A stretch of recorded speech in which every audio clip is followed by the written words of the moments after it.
हाय, मी आहे रिद्धी आणि ही आहे माझी आजी. तर आज आपण आजीला काही प्रश्न विचारू. तर आजी मला सांग, की जेव्हा तू लहान होतीस तेव्हा तू कसे म्हणजे कोणते खेळ खेळायचीस? आम्ही असे रिंगण करायचो, चार चौकोन करायचो. मग त्याच्यात असे एक पायाने लंगडी घालून ती कोईला हे करायचो. मग कोईपट खेळायचो आणि चंपोळ्या खेळायचो.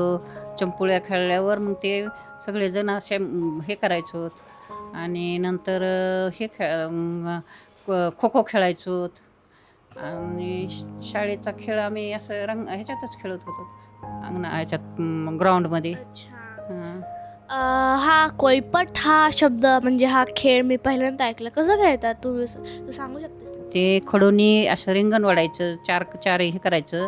एक पाय याच्यात ठेवायचा, एक सोडून दुसऱ्या याच्यात जायचं आणि त्या एका पायानं एक पायावरती ठेवायचा, एकाच पायानं ती कुई असती आंब्याची, ती कुई पुढं हे करायची आणि कुई पुढं गेली आणि दोन्ही पाय खाली ठेवायचे आणि मधीच कुठं रिंगणावर गेली की ती हारलं म्हणते त्याला. म्हणजे खिपरीसारखं. खिपरीच खिपरीच तुमची खिपरी तर आमची कुई. अच्छा. आणि अजून कोणते कोणते खेळ खेळायचीस? आमचे खेळ काय हेच होते. क क क क खो खो, कुठं हे. बरं. हां. आणि आता मला सांग, की जेव्हा तुम्ही लहान होतात तेव्हा काय खायचा तुम्ही? म्हणजे आता आम्ही सगळे जंक फूड असंच चाललंय आमचं. तर तुम्ही त्यावेळेस काय होतं का हॉटेलिंग काय होती का?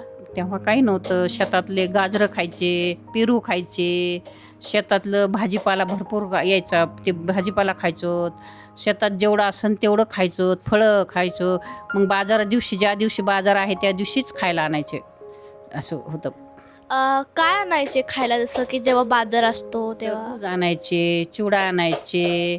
मग असंच खायला होतं, दुसरं काही नव्हतं. चिवडा, जिलबी, शेवचिवडा, फुटाणे, रेवड्या असे खाऊ आणायचे.